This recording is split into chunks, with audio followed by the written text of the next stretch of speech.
مرحبا دراري، نتمنى تكونوا كاملين بخير ان شاء الله.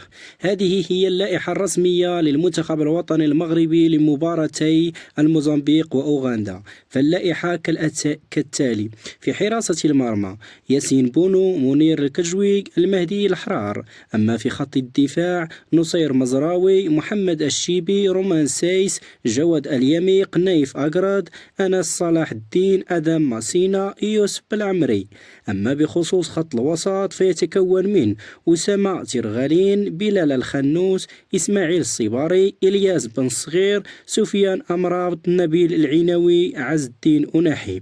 أما بخصوص خط الهجوم فيتكون من النجم ريال مدريد إبراهيم دياز، إلياس أخوماش، يوسف النصيري، حمزة إغمان، سفيان الرحيمي، وكذلك اللاعب أيوب الكعبي، سفيان ديوب، عبد الصمد الزلزولي، وأخيرا شمس الدين طالبي. فهذه هي اللائحة الرسمية لمنتخب الوطني المغربي. وبخصوص مباراتين التي سيلعبهما، فالأولى ستكون في 14/11/2025 على الساعة 8، والثانية ستكون في 18/11/2025 على الساعة 8. فإلى هنا ينتهي هذا الفيديو، نلتقي بفيديو آخر إن شاء الله، والسلام عليكم ورحمة الله تعالى وبركاته.